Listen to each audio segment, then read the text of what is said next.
Guys, നമ്മൾ ഇന്നത്തെ ഒരു വീഡിയോയിൽ സംസാരിക്കാൻ പോകുന്നൊരു വിഷയം എന്തെന്ന് വെച്ച് കഴിഞ്ഞാൽ, ഇപ്പോൾ മിഖായൽ സ്റ്റാഹെ എന്ന് പറഞ്ഞാൽ നമ്മുടെ പുതിയ പരിശീലകൻ വന്നല്ലോ. അപ്പം ഈ ഒരു സാഹചര്യത്തിൽ ഇപ്പം ദേഹവുമായി ബന്ധപ്പെട്ട് ഇങ്ങനെ കുറേ കാര്യങ്ങളൊക്കെ ഇന്നലെ തൊട്ടേ ഇങ്ങനെ വായിക്കുകയും നോക്കുകയൊക്കെ ചെയ്യുന്നുണ്ട്. അപ്പം കരോളിസ് കിൻഗിസ് എന്ന് പറയുന്ന നമ്മളുടെ സ്പോർട്ടിംഗ് ഡയറക്ടർ എന്ത് ഫാക്ടേഴ്സൊക്കെ പരിശോധിച്ചുകൊണ്ടായിരിക്കണം ഇദ്ദേഹത്തെ ഈ ഒരു കോച്ചിങ് സ്ഥാനത്തേക്ക് കൊണ്ടുവന്നിട്ടുണ്ടാകുക എന്നുള്ളൊരു കാര്യം, അതെൻ്റെ പെർസ്പെക്റ്റീവിലുള്ള ചില കാര്യങ്ങളാണ് ഈ ഒരു വീഡിയോയിലൂടെ പറയാനായിട്ട് ഉദ്ദേശിക്കുന്നത്.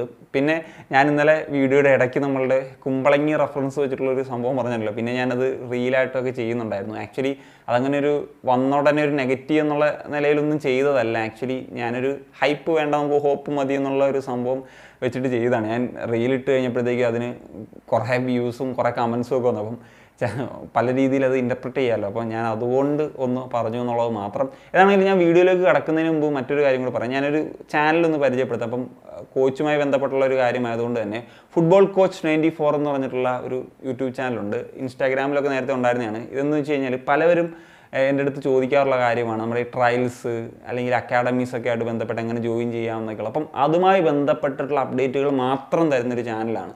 അപ്പം നിങ്ങളുടെ കുട്ടികളോ അല്ലെങ്കിൽ നിങ്ങളുടെ ബ്രദേഴ്സോ സിസ്റ്റേഴ്സോ അല്ലെങ്കിൽ ഫ്രണ്ട്സോ അങ്ങനെ ആരെങ്കിലുമൊക്കെ ഉണ്ടെങ്കിൽ നിങ്ങൾക്ക് വളരെയധികം അങ്ങനെ ഫുട്ബോൾ കളിക്കാൻ താല്പര്യമുള്ളവരുണ്ടെങ്കിൽ വളരെയധികം ഉപകാരപ്രദമാകുന്ന ഒരു ചാനലായിരിക്കും. ഞാനപ്പോൾ ആ ചാനലിൻ്റെ ഒരു ലിങ്ക് താഴെ കൊടുക്കുക. അപ്പം നിങ്ങൾക്ക് അന്ന് ചെക്ക് ചെയ്ത് കഴിഞ്ഞാൽ അങ്ങനത്തെയൊക്കെ ന്യൂസസ് ഉറപ്പായിട്ടും കിട്ടും. ഇനി നമുക്ക് വിഷയത്തിലേക്ക് വരാം. എന്ത് ഫാക്ടേഴ്സിൻ്റെയൊക്കെ അടിസ്ഥാനത്തിലാണ് കരോളിസ് നമ്മളുടെ പുതിയ പരിശീലനായിട്ടുള്ള മിഖായൽ എന്ന് പറയുന്ന കോച്ചിനെ അപ്പോയിൻറ്റ് ചെയ്തിട്ടുള്ളത് എന്നുള്ളത്. സോ നമ്പർ 1 എന്ന് പറയുന്നത് എക്സ്പീരിയൻസ് എന്ന് പറയുന്നൊരു ഫാക്ടർ തന്നെയാണ്. കാരണം എന്ന് വെച്ച് കഴിഞ്ഞാൽ ഇപ്പം കരോളിസ് വന്നതിന് ശേഷം 2 പരിശീലകരാണ് വന്നിട്ടുള്ളത്. ഒന്ന് കിബു വിക്കൂണയും അതുപോലെ തന്നെ മറ്റൊന്ന് ഇവാൻ വുക്കോമനോവിച്ചും. അപ്പോൾ ഈ 2 പരിശീലകരുടെ കാര്യം എടുക്കുമ്പോഴും ഇവർ അത്ര വലിയൊരു എക്സ്പീരിയൻസ് അവകാശപ്പെടാനുള്ള കോച്ചസ് ആയിരുന്നില്ല എന്നുള്ളതാണ്. ഇപ്പം കിബു വിക്കോനയുടെ കാര്യം എടുത്തു കഴിഞ്ഞാൽ അദ്ദേഹം അസിസ്റ്റൻറ്റ് കോച്ച് എന്ന നിലയിലൊക്കെ വർക്ക് ചെയ്തിട്ടുണ്ടെങ്കിൽ കൂടി അദ്ദേഹം 2018 അദ്ദേഹം ആസ് എ ഹെഡ് കോച്ച് എന്ന നിലയിൽ സ്ഥിരമായിട്ട് വർക്ക് ചെയ്യാനായിട്ട് തുടങ്ങുന്നത്. അത്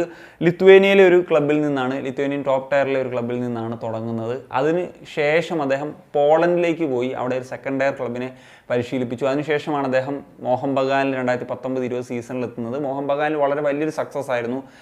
അത് ഏതാണ്ട് 16 മത്സരങ്ങൾ പൂർത്തീകരിക്കുന്ന സമയത്ത് തന്നെ ഏതാണ്ട് 4-5 മത്സരങ്ങൾ അവശേഷിക്കെ തന്നെ അദ്ദേഹത്തിന് ഒരു ഐ ലീഗ് ട്രോഫിയൊക്കെ വിൻ ചെയ്യാനൊക്കെ സാധിച്ചിരുന്നു. അങ്ങനെയാണ് പിന്നീട് അദ്ദേഹം ISL-ലേക്ക് എത്തുന്നത്. എന്നാൽ ISL നമുക്കറിയാം ബ്ലാസ്റ്റേഴ്സ് 10ാം സ്ഥാനത്താണ് ഫിനിഷ് ചെയ്തത്. ജസ്റ്റ് 3 വിൻ മാത്രമാണ് ആ സീസണിൽ ബ്ലാസ്റ്റേഴ്സിനോടൊപ്പം ഉണ്ടായിട്ടുള്ളത്. അങ്ങനെ അദ്ദേഹം ക്ലബ്ബ് വിട്ടു പോകുന്നൊരു സാഹചര്യമായിരുന്നു ഉണ്ടായിരുന്നത്.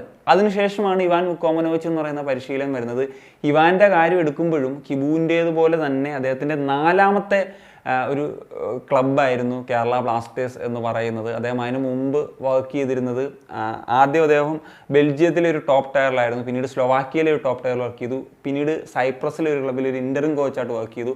അതിനുശേഷമാണ് കേരള ബ്ലാസ്റ്റേഴ്സിലേക്ക് വരുന്നത്. അദ്ദേഹത്തിൻ്റെ ഒരു കരിയർ നോക്കിക്കഴിഞ്ഞാൽ ഒരു ഡൊമസ്റ്റിക് കപ്പ് അദ്ദേഹം സ്ലോവാക്കിയയിൽ നേടിയിട്ടുണ്ടായിരുന്നു ഇവാൻ വുക്കോമനോവിച്ച്. അപ്പം അതിൻ്റെ ഒരു ഇതിലാണ് ഈ 3 വർഷത്തെ ഒരു 3 ക്ലബ്ബുകളുടെ ഒരു എക്സ്പീരിയൻസിലാണ് അദ്ദേഹം വരുന്നത്. ഇപ്പം കിബുവിനെ വെച്ച് നോക്കുമ്പോൾ കുറച്ചും കൂടി ഒരു ഹൈ പ്രൊഫൈൽ ആയിട്ടുള്ള ലീഗ്സിലൊക്കെയാണ് ഇവാൻ വർക്ക് ചെയ്തതെന്ന്. പിന്നെ കേരള ബ്ലാസ്റ്റേഴ്സിൽ അദ്ദേഹത്തിൻ്റെ ഒരു ഹിസ്റ്ററി എന്താണെന്നുള്ളത് പറയേണ്ടതില്ലല്ലോ. മിഖായൽ കോച്ചിലേക്ക് വരുമ്പോഴത്തേക്കും ഇവരിൽ നിന്നും വളരെ വ്യത്യസ്തമാണ് അദ്ദേഹത്തിൻ്റെ ഒരു എക്സ്പീരിയൻസ് എന്ന് പറയുന്നത്. അതായത് അതിൻ്റെ 17 വർഷത്തെ കോച്ചിങ് എക്സ്പീരിയൻസ് ഞാനത് ഇന്നലെ തന്നെ പറഞ്ഞു കഴിഞ്ഞു. എന്നാൽ ഇപ്പം കിബുവിൻ്റെ കാര്യം എടുക്കുമ്പോഴും ഇവാൻ്റെ കാര്യം എടുക്കുമ്പോഴും അവരുടെ കരിയറിൽ കേരള ബ്ലാസ്റ്റേഴ്സിൽ വരുന്നതിന് മുമ്പ് 80 മത്സരങ്ങളാണ് ഒരു കോച്ച് എന്ന നിലയിലൊക്കെ വർക്ക് ചെയ്തിരുന്നത്, 80ഓളം മത്സരങ്ങൾ.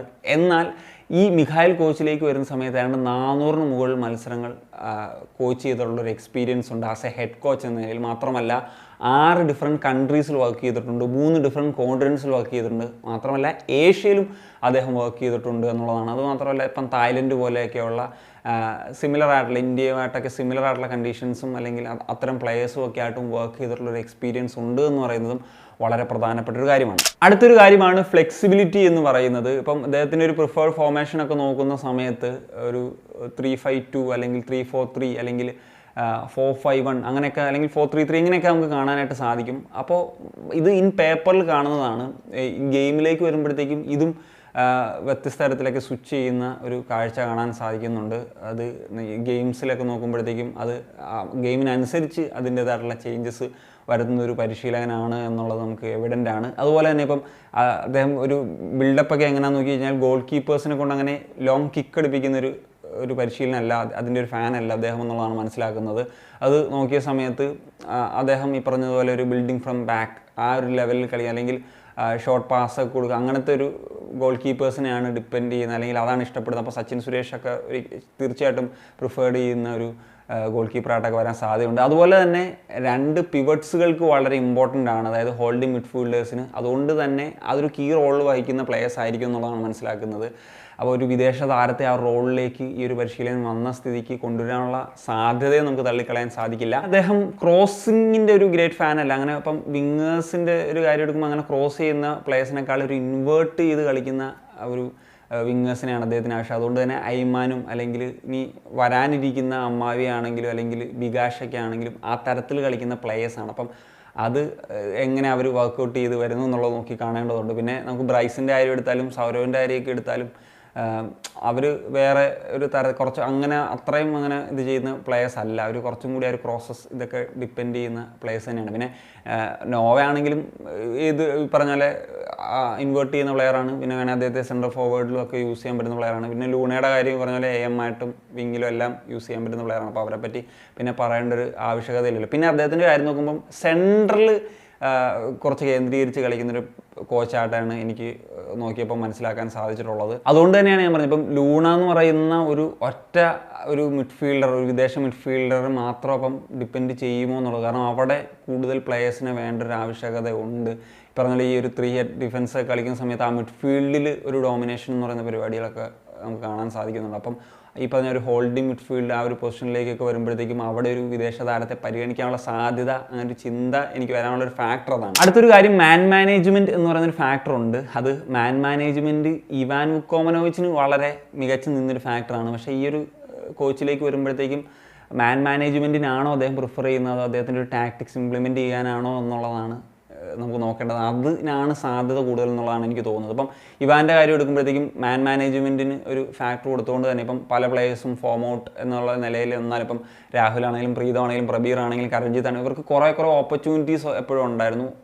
എന്നിട്ട് മാത്രമേ അവരെ ബെഞ്ച് ചെയ്യുന്നൊക്കെ സാഹചര്യത്തിലേക്ക് വന്നിട്ടുള്ളൂ. പക്ഷേ ഇദ്ദേഹത്തിൻ്റെ ഒരു വീഡിയോ കാണാൻ സാധിച്ചിട്ടുണ്ടായിരുന്നു. ഒരു പ്ലെയറെ 41ാമത്തെ മിനിറ്റ് ഇറക്കി 45ാം തീയതി സബ്സ്റ്റിറ്റ്യൂട്ട് ചെയ്യുന്നു. അങ്ങനെ അത്രയും ഒരു സ്ട്രിക്റ്റ് കാണിക്കുന്ന ഒരു കോച്ചാണെന്നാണ് എനിക്ക് തോന്നുന്നത്. സോ അങ്ങനത്തെ ഒരു സംഭവം നമ്മൾ ഇവാൻ്റെ ഈ ഒരു 3 വർഷത്തെ ബ്ലാസ്റ്റേഴ്സ് കരിയറിലേ കണ്ടിട്ടില്ല എന്നുള്ളതാണ്. അതുകൊണ്ട് തന്നെ ഏതെങ്കിലും ഒരു പ്ലെയർ വാശി പിടിക്കുകയാണ് ഈ ഒരു എനിക്ക് സിസ്റ്റത്തിൽ കളിക്കാൻ താല്പര്യമില്ല എന്നൊക്കെ പറഞ്ഞു കഴിഞ്ഞാൽ മിക്കവാറും ബെഞ്ചിൽ ഇരിക്കേണ്ട ഒരു അവസ്ഥ വരും, അല്ലെങ്കിൽ വേറെ എന്തെങ്കിലും ആ പ്ലെയർ അന്വേഷിക്കേണ്ടി വരും എന്നുള്ളതാണ്. അതല്ലാത്ത ചില ഫാക്ടേഴ്സ് ഒന്ന് പരിശോധിക്കുന്ന സമയത്ത് അദ്ദേഹത്തിൻ്റെ MLS ക്ലബ്ബിലുണ്ടായിരുന്ന സമയത്ത് ഒരു ഇൻ്റർവ്യൂ കണ്ട സമയത്ത് അദ്ദേഹം സെറ്റ് പീസസ് ഒരു പ്രധാന ടൂളായിട്ട് സ്കോർ ചെയ്യാനുള്ളതൊക്കെ ആയിട്ട് അദ്ദേഹം പറയുന്നൊരു വീഡിയോ കണ്ടു. അപ്പം നമുക്കറിയാം ഇപ്പോൾ ഇവാൻ്റെ കാര്യത്തിൽ അങ്ങനെ സെറ്റ് പീസ് അത്ര എഫക്റ്റീവ് അല്ലായിരുന്നു.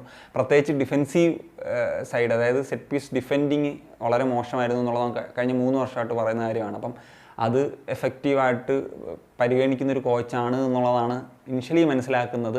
പിന്നെ ഇദ്ദേഹം പറഞ്ഞു 2006 ഒരു സീനിയർ ലെവലിലുള്ള കോച്ചിങ് സംഭവങ്ങളൊക്കെ ആരംഭിക്കുന്നതെങ്കിലും അദ്ദേഹം 90s തന്നെ ഒരു യൂത്ത് ലെവലിലുള്ള കോച്ച് എന്ന നിലയിൽ അക്കാഡമിക് ലെവലിലൊക്കെ വർക്ക് ചെയ്തിട്ടുണ്ട്. അദ്ദേഹത്തിൻ്റെ ഒരു ടീനേജിൽ തന്നെ വർക്ക് ചെയ്യാൻ തുടങ്ങിയിട്ടുണ്ടെന്നുള്ളതാണ് ഞാൻ മനസ്സിലാക്കുന്നത്. അതുകൊണ്ട് തന്നെ അദ്ദേഹം പറഞ്ഞ പോലെ യൂത്തിൽ വളരെ ആയിട്ട് വർക്ക് ചെയ്യാൻ ഇൻട്രസ്റ്റഡ് ആയിട്ടുള്ള കോച്ചാണ്.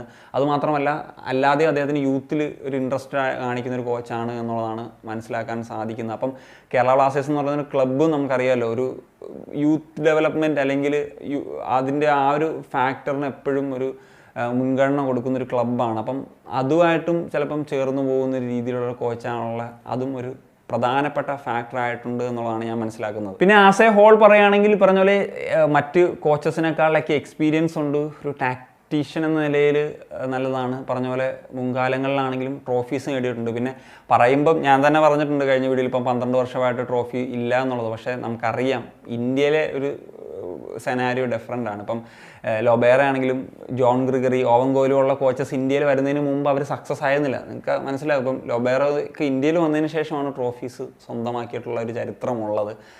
സോ അത് നമ്മൾ ഇന്ത്യയിൽ പ്രത്യേകിച്ച് പറഞ്ഞാൽ 7 ഇന്ത്യൻ പ്ലേയേഴ്സും ഒക്കെ ആയിട്ട് വർക്ക് ചെയ്യണം. അവരെ എങ്ങനെ യൂട്ടിലൈസ് ചെയ്യുന്നു, ഇങ്ങനെയൊക്കെയുള്ള ഫാക്ടേഴ്സൊക്കെയാണ് ഇവിടുത്തെ ഏറ്റവും പ്രധാനപ്പെട്ട ഒരു കാര്യമായിട്ട് മാറുക. അപ്പം ആ ഒരു രീതിയിൽ ഇദ്ദേഹം എങ്ങനെ വർക്ക് ചെയ്യുന്നു എന്നുള്ളത് നോക്കി കാണണം. അവിടെയാണ് ഈ പറഞ്ഞ പോലെ ഏഷ്യയിൽ അദ്ദേഹത്തിൻ്റെ ഒരു എക്സ്പീരിയൻസും തായ്ലൻഡും ചൈനയും പോലെയുള്ള രാജ്യങ്ങളിൽ അദ്ദേഹത്തിൻ്റെ ഒരു എക്സ്പീരിയൻസും അതിവിടെ ഇതൊരു എഫക്റ്റീവായിട്ട് മാറുമോ, അതായിരിക്കും SD എന്ന നിലയിൽ ചിലപ്പോൾ അദ്ദേഹത്തെ ഒരു ഇൻട്രസ്റ്റ് ചെയ്യിച്ചിട്ടുള്ളൊരു ഫാക്ടർ എന്ന നിലയിൽ എനിക്ക് പേഴ്സണലി തോന്നുന്നത്. സോ ഈ പറഞ്ഞത് ഞാൻ പറഞ്ഞ പോലെ എനിക്ക് ഇദ്ദേഹത്തെ പറ്റി റിസർച്ച് ചെയ്തപ്പോൾ കരോൾ സ്കിൻകിസ് എന്ന് പറയുന്ന SD, മിഖായൽ എന്ന് പറയുന്ന ഒരു പരിശീലകനെ ഇൻട്രസ്റ്റിംഗ് ആയിട്ട് തോന്നിച്ചിട്ട് എന്തായിരിക്കും തോന്നിച്ചത് എന്നുള്ള നിലയിൽ ചിന്തിച്ചപ്പം മനസ്സിലാക്കിയിട്ടുള്ള ചില കാര്യങ്ങളാണ്. സോ നിങ്ങൾക്ക് എന്താണ് തോന്നുന്നത്? എനിക്ക് ബേസിക്കലി അങ്ങനെ ഒരു പൊതുവേ ഉള്ള പോലത്തെ അങ്ങനെ ഒരു മോശം അഭിപ്രായമൊന്നുമില്ല. കാരണം എന്ന് വെച്ചാൽ ഈ ഫാക്ടർ തന്നെയാണ്, ഈ ലൊബേറ ഗ്രിഗറി ഓവൻഗോൽ ഫാക്ടർ തന്നെയാണ് ഏറ്റവും പ്രധാനപ്പെട്ട കാര്യം. ഇവിടെ എങ്ങനെ അത് വർക്കൗട്ട് ആകുന്നു എന്നുള്ളതാണ് ഏറ്റവും പ്രധാനപ്പെട്ട ഒരു ഫാക്ടർ എന്നുള്ളത്. നിങ്ങളുടെ ഒപ്പീനിയൻസും കൂടി ഉറപ്പായിട്ടും ഒന്ന് കമ്പോസിൽ എഴുതുക. അപ്പോൾ പിന്നെ എനിക്ക് തോന്നുന്നു ഒരു പക്ഷേ നമ്മുടെ ചിപ്സിൻ്റെ പരസ്യത്തിൽ അഭിനയിക്കാമെന്ന് പറഞ്ഞതും ഒരു ഫാക്ടർ ആയിരിക്കും.